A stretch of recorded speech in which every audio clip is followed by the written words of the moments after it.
Olá, sou Jaime Pinto. No dia 27 de julho de 2026, em tempos quando havia previsões de que viriam dias muito quentes no verão,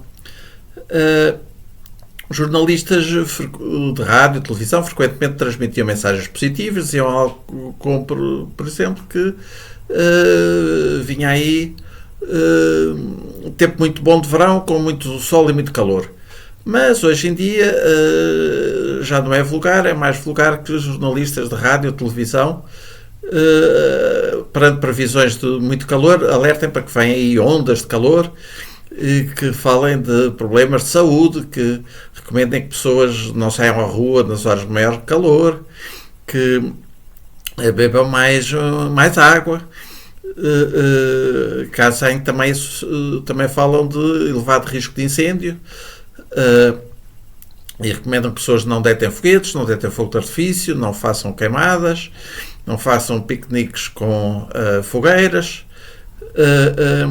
Portanto, hoje em dia é vulgar os jornalistas associarem previsões de tempo muito quente ou quando já chegou o tempo muito quente, é frequente associar estar muito calor a problemas graves de saúde ou de incêndios. Ora, há quem pense que isso acontece porque os jornalistas hoje querem manipular a população e tal. E por isso é que houve uma mudança. De antes transmitiam mensagens positivas sobre o tempo muito quente e agora negativas. Ora, é mesmo assim? Os jornalistas hoje querem manipular as pessoas? É por isso que transmitem mensagens positivas? Vejamos dois exemplos de notícias que passaram na RTP. A primeira, durante uma onda de calor que houve no mês passado, portanto em junho de 2026. A segunda é uma notícia de ontem, a propósito de hoje e amanhã estar mais calor, estar o tempo mais quente e mais seco do que aquele que tem estado. Vejamos então essas notícias. Este mês, a linha SNS 24 recebeu mais 110 mil chamadas que em junho do ano passado. As complicações de saúde por causa do calor levaram também a um aumento da procura e de chamadas para o INEM e também do recurso às urgências, sobretudo por parte dos idosos e também de muitos doentes crónicos. Em junho disparou a procura da linha SNS 24, aumentou 34% em relação a junho de 25. Os enfermeiros atenderam mais 110 mil chamadas e cerca de metade destas pessoas que telefonaram para a linha tiveram de ir a uma urgência, como a de São José. O calor foi o principal motivo. Tive cerca de 7 a 8% de aumento de pessoas que vieram ao serviço de urgência. Também aumentámos o número de doentes que ficaram internados na urgência a aguardar vaga de internamento no nosso serviço e em termos de número faltámos aos números que tínhamos em janeiro, da altura do pico da parte da gripe. Estão mais de 60 pessoas internadas na urgência do Hospital de São José por falta de vagas nas enfermarias. E a perspectiva é que o número não pare de aumentar nas próximas semanas. São sobretudo idosos. Tivemos mais descompensações de doenças crónicas, isso tivemos, que nós pensamos que tem estado relacionado com este aumento da temperatura. A Ministra da Saúde reconhece que a falta de condições das casas contribui para este aumento das idas às urgências. Habitações que não estão preparadas para ter eficiências energéticas que garantam no frio, que as pessoas são protegidas do frio, e no calor, que são protegidas do calor. Portanto, nós temos problemas habitacionais muito antigos, não é? E que afetam sobretudo as gerações também mais séniores. No INEM também caíram mais pedidos de ajuda. Os técnicos atenderam cerca de mais 6 mil chamadas. Complicações respiratórias, problemas cardiovasculares, agravamento de doenças crónicas, os principais motivos para os contactos. E ainda a desidratação. As pessoas que muitas vezes têm doenças crónicas, o que acontece é que não têm a percepção de sede.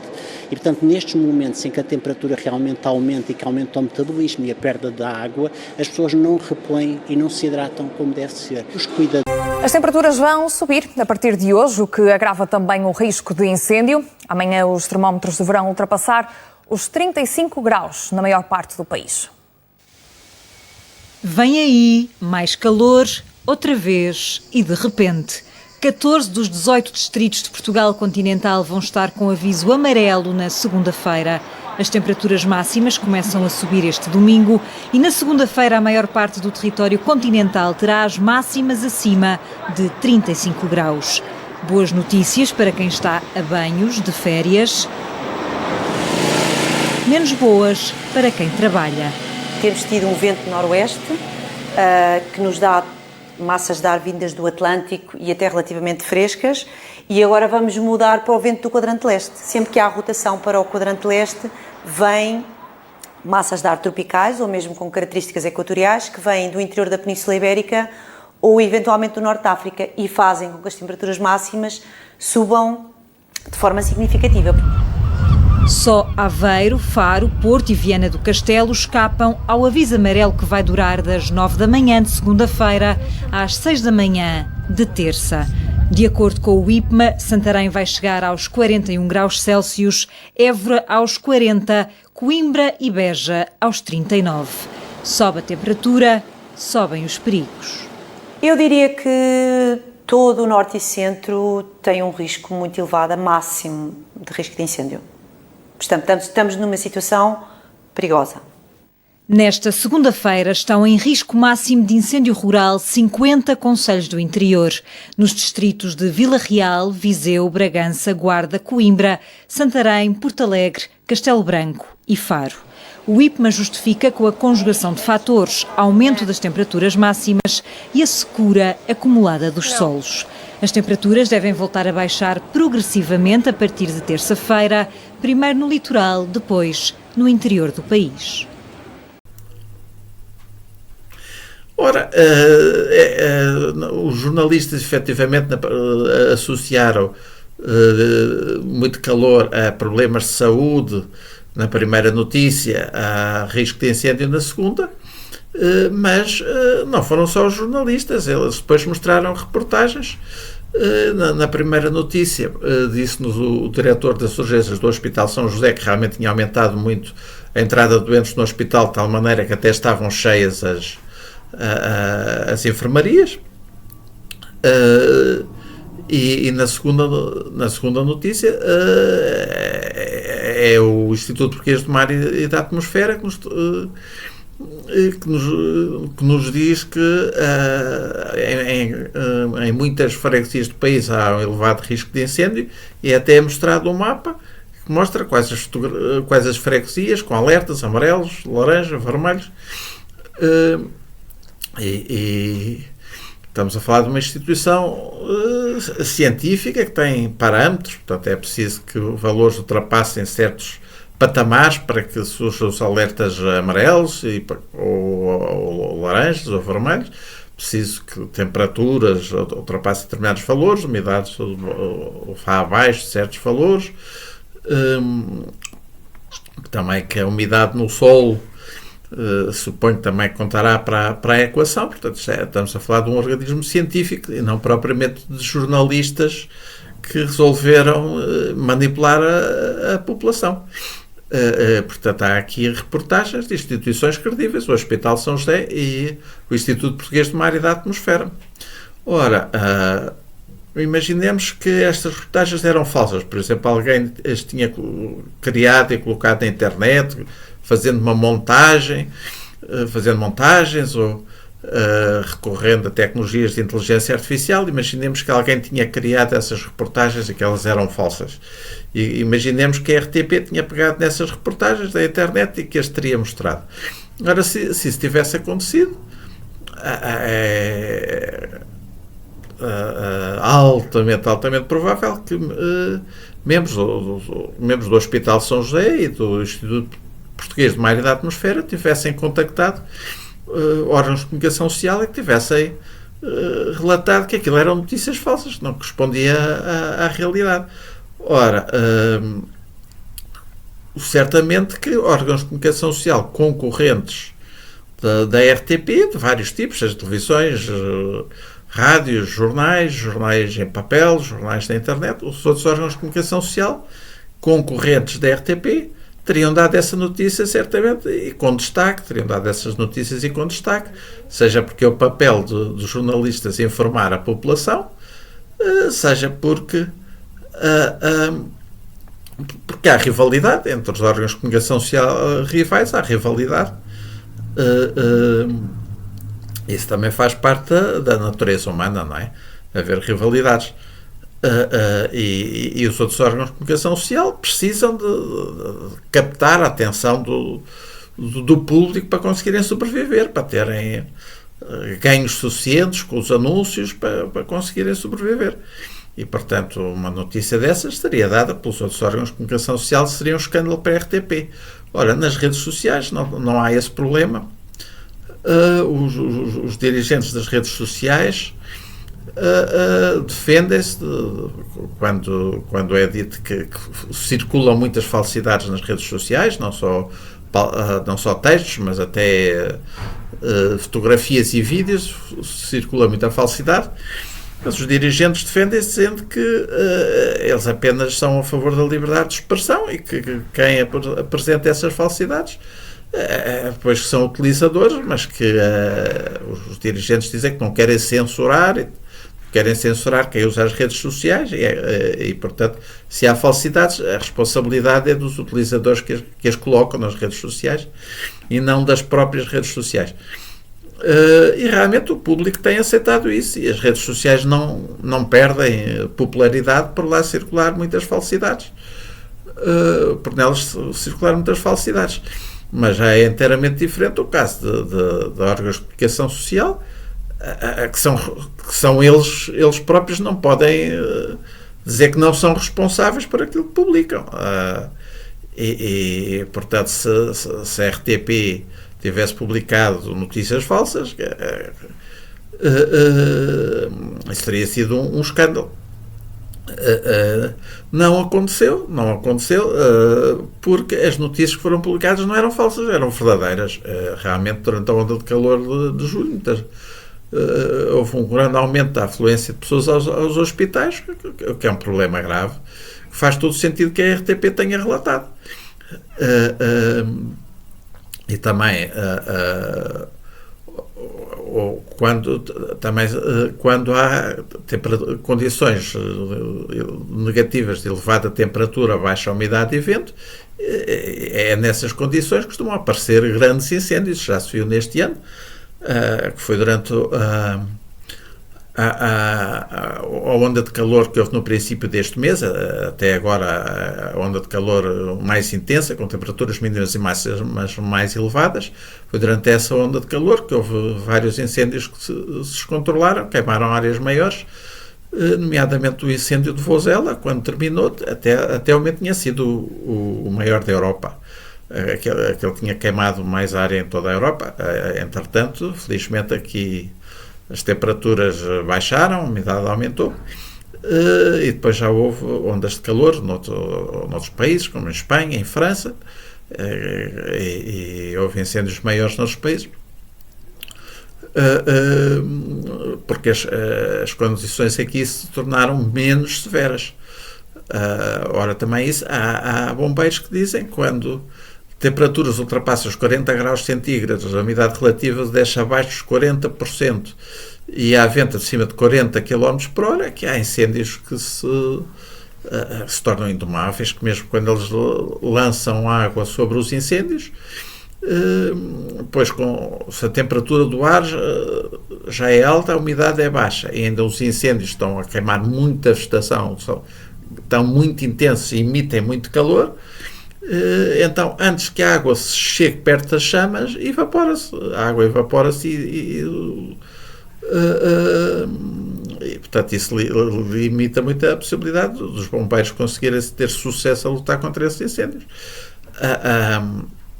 Portanto, os bombeiros podem muito, os governos podem muito, mas a natureza pode mais. Isso é que é algo, curiosamente, penso que havia mais noção disso em séculos passados. Os seres humanos tinham menos acesso à informação, hoje entre bibliotecas, internet, cada um de nós tem acesso a uma quantidade imensa de informação, mas também acho que hoje em dia há expectativas exageradas quanto àquilo que governos podem fazer, quanto àquilo que bombeiros e proteção civil podem fazer. Acredito que em séculos anteriores, nesse aspecto, as pessoas eram mais realistas até porque estavam muito mais dependentes, bastava que houvesse uma seca, que crescia pouca, a produção agrícola ressentia-se, havia pouca produção agrícola, as pessoas passavam fome. E não havia governo, não havia rei, não havia nenhum ser humano que conseguisse fazer chover, não é? Para que a produção agrícola aumentasse. Hoje em dia temos capacidade de importar alimentos de países distantes, portanto, se perto de nós não choveu e houve pouca produção, vem comida transportada em grandes navios de outros países distantes e se chega cá a preços que são satisfatórios. Depois há rede de transportes no país, leva-se a comida para todo lado e portanto a população não sofre com as secas como antigamente. Sofrem alguns agricultores que perdem rendimentos, mas não há grandes fomes e pessoas a ficarem debilitadas e a morrerem por causa de haver uma seca, como havia de antes. Também de antes morriam muito mais pessoas jovens, com doenças e tudo. Portanto, havia mais a noção de que os governos não podem tudo, os seres humanos não podem tudo. Isso também levava a que houvesse menos exigência contra os governos e mais pessoas a fazerem pedidos a Deus, não é?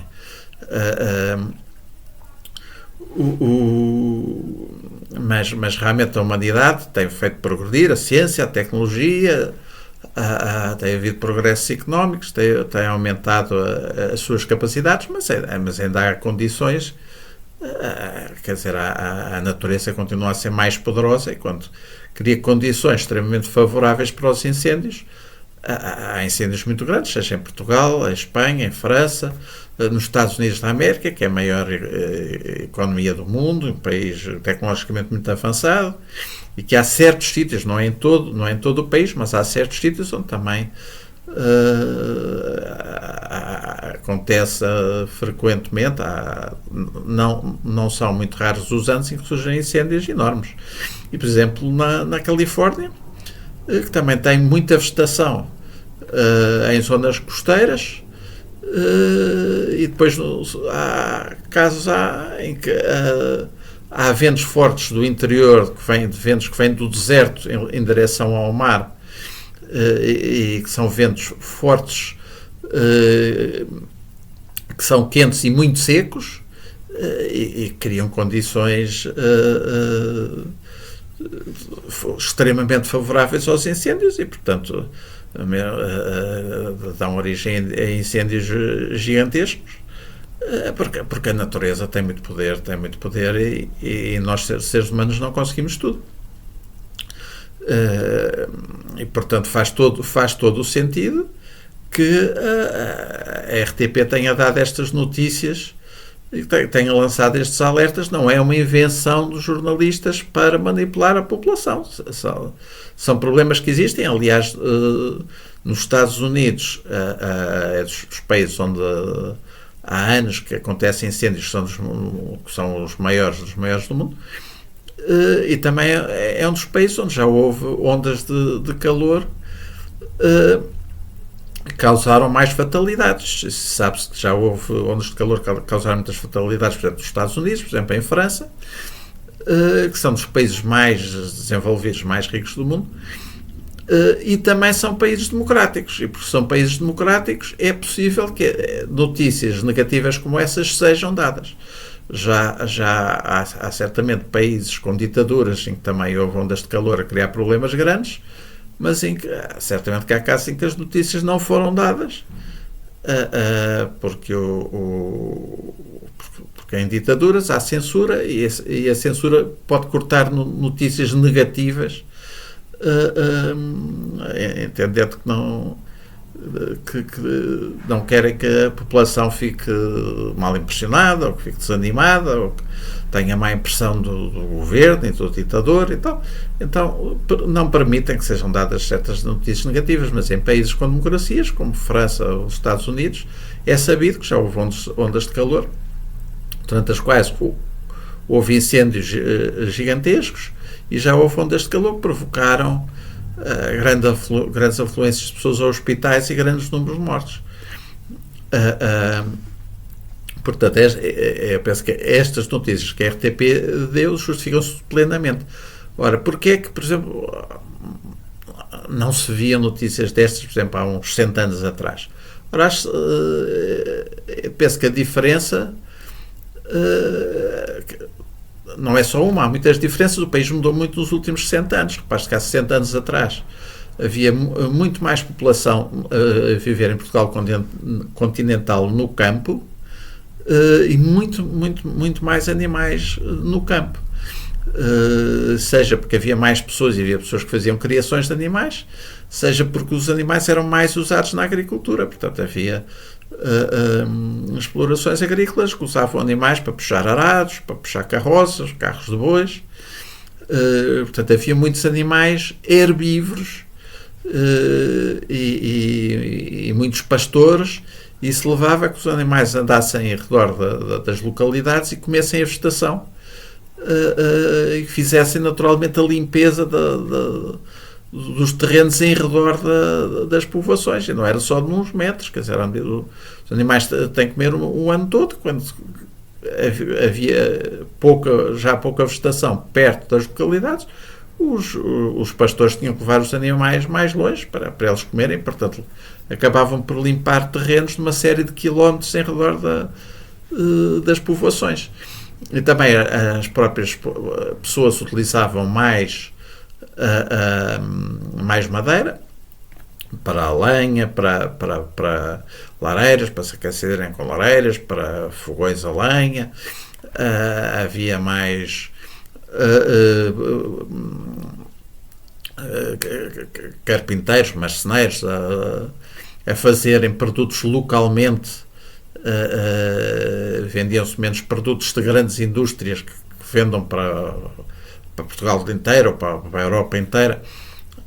Havia mais produtos feitos localmente, as pessoas usavam mais madeira, os animais comiam a vegetação rasteira, e então isso levava a que se fizesse uma limpeza em redor das localidades, por uma série de quilómetros em redor das localidades. Isso ajudava muito a que, no caso de surgirem incêndios, bombeiros tivessem sucesso a impedir que os incêndios se aproximassem das localidades e que assustassem as pessoas, ou mesmo que pessoas tivessem que ser evacuadas ou casas ardessem. Portanto, esses problemas acabavam por ser menores do que hoje, porque as pessoas reduziam a vegetação que existia em redor das localidades.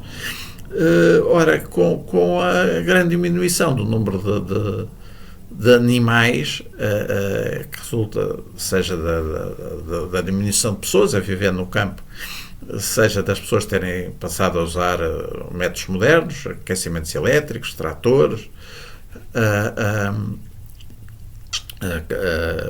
furgonetas, caminhonetas, em vez de carroças puxadas por animais. Então, quer dizer, há muito menos pessoas a viver no campo hoje em dia, em Portugal continental, muito menos animais. Então então aglomera-se muito mais vegetação ao pé das localidades, ao pé das casas. Ora, para contrariar isso, políticos tornaram obrigatória a limpeza dos terrenos, mas é claro que isso no papel é fácil de fazer, não é? Mas depois na prática, quer dizer, nos últimos 100 anos há muitos jovens que nasceram e cresceram no campo, mas que depois se mudaram para as cidades, ou que foram para a França, para a Suíça, para o Canadá. Depois, às tantas, herdaram terrenos, não é? Pessoas mais velhas faleceram, herdaram terrenos. Há pessoas que estão a centenas ou milhares de quilómetros desses terrenos, não têm ideia se os terrenos precisam de limpeza, se não precisam. Há pessoas que herdam, nem sabem bem onde é que são os terrenos. As autoridades não sabem quem é que herdou, nem onde é que mora, querem notificar as pessoas para limpar, mas muitas vezes não sabem quem notificar, quem é que são as pessoas e onde é que elas estão. Também há casos de pessoas que querem limpar os seus terrenos, mas não têm dinheiro para isso. Há ainda pessoas que se esforçam para arranjar dinheiro e quando arranjarem tentam contratar alguma empresa, pois as empresas já estão cheias de trabalho, já têm as agendas cheias, não têm disponibilidade. Mas isso é um problema que não é só dos particulares. Repare-se, quando houve um grande incêndio aqui há uns anos atrás no Pinhal de Leiria, depois viu-se que mesmo o Estado não tinha o Pinhal de Leiria bem limpo. Quase 4 meses depois da tempestade Christine, ainda há muito trabalho por fazer no Pinhal de Leiria. Desde o ano de 2017 houve o grande incêndio, que cerca de 80% da nossa mata nacional foi afetada, e agora com a tempestade Christine a restante área florestal foi totalmente afetada praticamente. Há milhares de árvores no chão que precisam de ser retiradas. Portanto, mesmo quando é o Estado, se realmente se há terrenos muito grandes que geram pouco dinheiro, geram pouca receita para os organismos que os gerem, pois esses organismos têm falta de dinheiro para limpar bem esses terrenos e para tratar bem esses terrenos. Portanto, isso é um problema até para o Estado. Portanto, no papel pode-se fazer uma lei dizer que tem que se limpar os terrenos todos, mas a verdade é que isso acontecia em tempos quando não era obrigatório, mas as pessoas usavam mais madeiras e havia muito mais animais espalhados pelo campo, pelo interior de Portugal continental. Aí sim, esses animais consumiam muita vegetação e as pessoas também consumiam mais madeiras. E aí sim fazia-se, os terrenos eram naturalmente limpos e retirava-se muita vegetação dos terrenos em redor das localidades. Hoje em dia, mesmo sendo obrigatório, retira-se muito menos. Há muitos sítios onde há vegetação muito intensa, grande quantidade de vegetação, há vegetação rasteira, grande quantidade de vegetação até ao pé das casas. E, portanto, isso é um problema enorme para os bombeiros. Portanto, houve aí uma grande mudança também com a população, também aumentou a esperança de vida. Portanto, há muito mais pessoas com idade avançada que têm saúde mais frágil, podem ter problemas com ondas de calor e podem ter que ser hospitalizadas com ondas de calor. Portanto, isso é uma outra mudança importante também. É bom que haja esperança de vida mais alta, mas ainda assim as pessoas com mais idade ficam com a saúde mais fragilizada. Portanto, isso foram duas grandes mudanças, mas também é verdade aquilo que nos dizem do Instituto Português do Mar e da Atmosfera. Vamos ouvir. O que acontece hoje em dia é que a frequência destes fenómenos, destes períodos quentes, tem sido cada vez maior. E dentro destes períodos quentes também o que tem acontecido é baterem-se recordes de temperatura. Portanto, a intensidade destes fenómenos tem sido aumentada. E, portanto, esse é que é o principal impacto e que poderá estar, obviamente, associado a esta questão das alterações climáticas. À medida que há mais e mais e mais anos de registros de temperaturas, seria de se esperar que os recordes fossem mais raros, seja de temperaturas muito altas, seja de muitos dias quentes. À medida que há mais registros, os recordes deviam ser mais raros. No entanto, o que nos dizem do Instituto Português do Mar e da Atmosfera é o contrário, é que têm aumentado os recordes, seja de temperaturas muito altas ou número de dias muito quentes. É claro que isso contribui, seja para os incêndios, seja para problemas de saúde. Também é uma mudança importante que se tem verificado ao longo que leva a que o peixe seja diferente agora do que era há 60 anos atrás. É claro que isso continua a haver variabilidade. Portanto, por exemplo, há 2 anos houve um verão ameno em que houve pouca área ardida, com a área ardida no país bem abaixo da média, ou que houve um verão ameno. Os verões não são todos iguais, mas agora tem acontecido com mais frequência haverem temperaturas muito elevadas. E isso também é algo que mudou de há 60 anos para cá. E por fim, realmente há 60 anos tinha-se uma ditadura e havia censura. Portanto, se jornalistas pretendiam dar notícias a dizer que hospitais públicos estavam com as enfermarias cheias, que havia muitas casas sem isolamento, que se tornavam muito quentes e contribuíam para problemas de saúde das pessoas. Se pretendiam dizer notícias que os bombeiros tinham perdido o controle deste incêndio ou qualquer coisa assim, a censura cortava notícias dessas. A censura cortava, não deixava que fossem dadas. A censura pretendia que as pessoas tivessem a ideia que tínhamos aqui um ditador excelente, um governo excelente que resolvia os problemas todos, e portanto havia problemas, mas era noutros países que não tinham este ditador, estes governos muito bons, mas não cá, quer dizer, isso é o que faziam os censores cá, assim como continuam a fazer noutros países em que há ditaduras. Em democracia as pessoas podem criticar livremente, e mesmo há casos em governos que até conseguem progressos importantes para o país, em democracia, mas vão recebendo críticas, mais críticas, e ao fim de uns anos os partidos que tinham ganho eleições perdem e mudam os governos, vem a alternativa. Ora, nas ditaduras, pois, os regimes tentam-se defender, evitando essas críticas, que acha críticas e mais críticas, e procurando o contrário, que acha elogios, que se diga que está tudo ótimo, que está tudo bem, que está toda a gente feliz. Portanto, aí os jornalistas, se prepararem notícias a dizer que está tempo quente, está tempo de verão muito bom e que as pessoas vão todas para a praia e se vão divertir muito, aí a censura não corta essas notícias, não é? As notícias passam mesmo. Se preparam notícias a dizer que há enfermarias cheias e que há casas sem a devida isolamento térmico e tal, a censura corta e depois as notícias não saem, os jornalistas têm que trabalhar uma segunda vez, têm que arranjar outras notícias para preencher os espaços das notícias cortadas pela censura. Ora, isso leva a que os jornalistas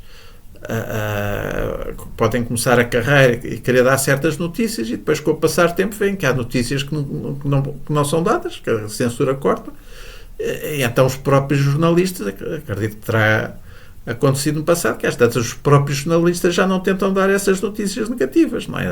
Já sabiam que iam ter dois trabalhos, que preparavam as notícias para as dar, depois a censura cortava, depois eles tinham que arranjar outras notícias para preencher os espaços das notícias que não podiam ser dadas. Então mais valia começarem logo por dar notícias que a censura não cortasse, não é?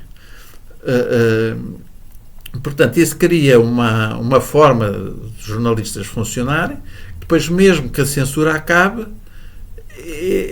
o jornalismo não se adapta instantaneamente, não passa instantaneamente de não dar notícias negativas para passar a dá-las.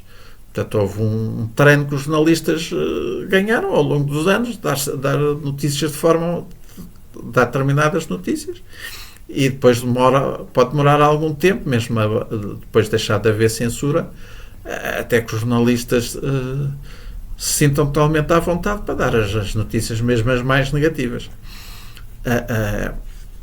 Portanto, eu penso que a explicação desta evolução das notícias está realmente na evolução que houve do país, criou mais problemas com os incêndios, com mais abundância de vegetação, mais calor, e mais pessoas de idade avançada. Tudo isso cria problemas maiores do que aqueles que existiram no passado. E por outro lado também hoje os jornalistas têm ter a liberdade para falar. Infelizmente no mundo em que vivemos há pessoas, mesmo pessoas que são muito inteligentes, que não se contentam com o mundo que temos, onde há questões que são comezinhas, onde há casos em que políticos tomam decisões depois de haver luta entre vários grupos que têm opiniões diferentes e depois às vezes as decisões que acabam por se tomar não correspondem, não são bem nem carne nem peixe, porque resultam realmente dos conflitos de vários grupos com várias opiniões. Portanto, às vezes depois a governação também por causa disso anda um bocadinho em zigue-zague, mas há pessoas que gostam de pensar que aqui no mundo em que vivemos há uma lógica claríssima e absolutamente linear que determina tudo, e então há pessoas que preferem teorias da conspiração. Os jornalistas estão-nos a manipular são pressionados para isso pelo grande capital. Pensam pessoas de extrema esquerda, pessoas de extrema direita pensam que é o Jorge Soros. O Jorge Soros é que está a conseguir manipular os jornalistas para que os jornalistas nos manipulem a nós. Eu penso que não são essas, que não é isso, que realmente houve mudanças no país importantes nos últimos 60 anos e passámos a ter democracia e liberdade, e é isso que mudou o tipo de notícias que se tem dado. Estou a dizer isto, não é em meu favor, porque eu não sou jornalista, não estou a defender-me a mim ou os meus parceiros de trabalho. Eu não sou jornalista, nunca trabalhei no jornalismo, mas penso que quem olha objetivamente para o país vê que realmente houve grandes mudanças. Desde há 60 anos havia muito mais pessoas a viver no campo, muito mais animais. Isso é um dado absolutamente objetivo. E havia uma esperança de vida menor, havia menos pessoas de terceira idade. Isso são dados objetivos, não são questões de opiniões, são dados objetivos. E havia censura que agora não há. E por isso é que cada pessoa pode dar a sua opinião, como eu estou a dar aqui, e assim como outras pessoas dizem que não, que os jornalistas dos órgãos de comunicação social principais que só dizem falsidades porque estão a trabalhar para o grande capital, ou dizem uns de extrema esquerda, outros de extrema direita dizem que que são manipulados pelos Jorge Soros. Eu acho que ambos estão errados, e que é negativo que muitas vezes estas novas tecnologias, que a internet, em vez de servirem para ajudar a informar as pessoas, para que as pessoas hoje em dia estejam mais informadas e percebam melhor o mundo em que vivem. Eu que sou entusiasta destas novas tecnologias desde a minha adolescência, ainda não existia propriamente a internet, mas comecei na adolescência a usar computadores, e sou entusiasta destas novas tecnologias e lamento muito que estejam a ser usadas com um sucesso que me surpreende, para iludir as pessoas com teorias da conspiração. Lamento profundamente que isso aconteça. Bom, quem acha que este vídeo tem valor, eu peço por favor que façam gosto, que subscrevam o canal, porque isso é importante para que mais pessoas, para que o YouTube mostre este vídeo a mais pessoas, para que isto apareça a mais pessoas possam escolher este vídeo. E também fazer vídeos destes depois quase ninguém vê, não tem grande utilidade, até pode acontecer que eu acabe de ficar desmotivado e que deixe de os fazer, não é? Mas também se os fizer e não forem vistos, também não tem grande utilidade. Quando as pessoas fazem gostos e subscrevem o canal, isso ajuda a que o YouTube apresente o vídeo a mais pessoas. Portanto, peço que quem acha que aquilo que eu vou aqui dizendo é interessante, que faça gosto e que inscreva o canal. Obrigado, até breve, espero.